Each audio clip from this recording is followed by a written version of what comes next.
Alien, but underwater?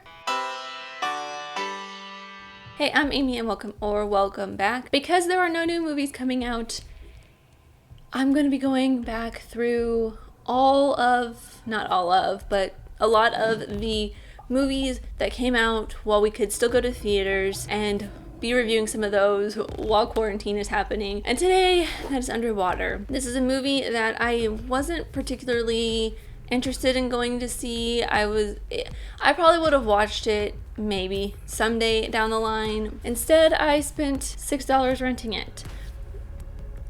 From the trailers, it looked very predictable. It looked like Alien underwater, and I don't know.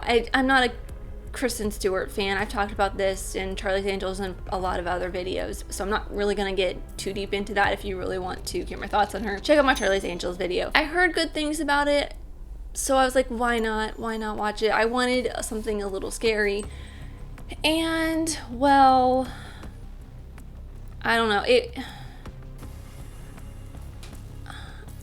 know, it's just,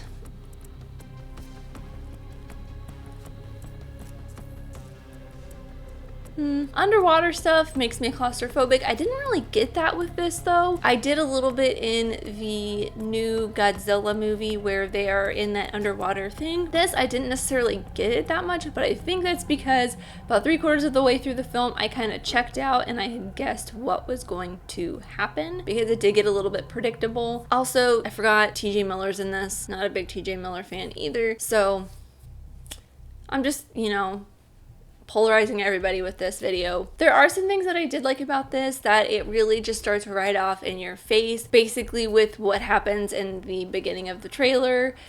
Everything followed, God, I don't want to spoil anything, but if you watch the trailer, you kind of have watched a lot of this film. They do have some subtle character development at the beginning, which, kind of doesn't really happen throughout the rest of the film, but they did start developing characters very well. The sound design starts off pretty good, but then it doesn't.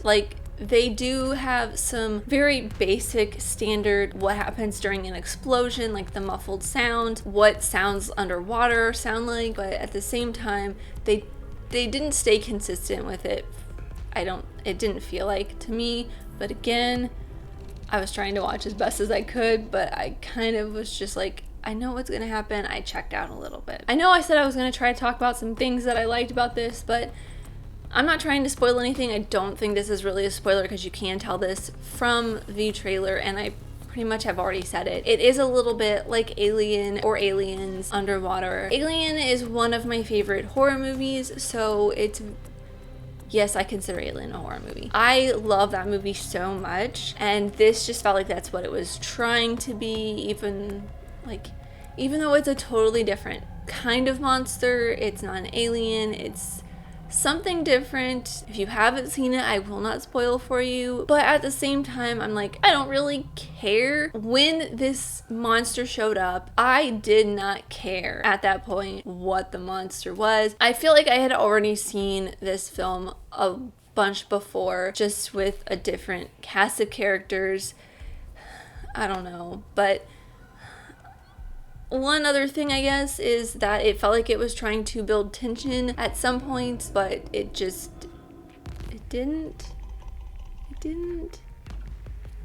It's just, there's a lot of walking around underwater where it's dark and all you see is the character's face and their space-ish suit thing. It looks exactly like a spacesuit, but it's a scuba suit. It's like an old-timey scuba suit mixed with a spacesuit, and it's supposed to be kind of futuristic. It felt like they were trying to build tension when all you could see was the character lit up by the helmet in the darkness of the water. It didn't build tension for me very well. I don't know, this is a very short review. I just could not find a lot to grasp onto with this film, and I think not the next one, but the one I'm going to be watching after the next one is not going to be that fun either, but it's going to be dumb, so I'm interested in that.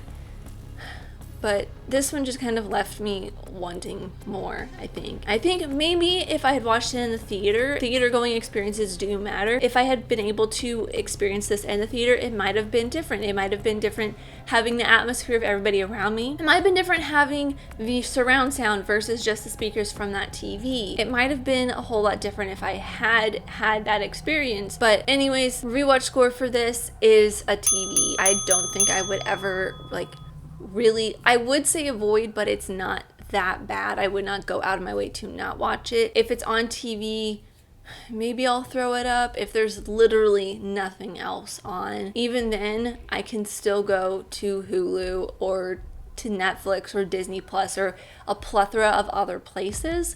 But I would not avoid this film at all. It's just not a film that I would relatively go out of my way to watch. But let me know what you guys thought of Underwater in the comments down below. I know a lot of people enjoyed it, but I don't know. I'm just weird. But thank you guys so much for watching. I really truly do appreciate you, whoever you are. Let me know here in the comments down below, and let's be friends. If you enjoyed this, leave a like and subscribe if you're new, because I love telling you all these movies, TV shows, filmmaking, mystery, all that fun stuff, and I'll see you next time. Bye.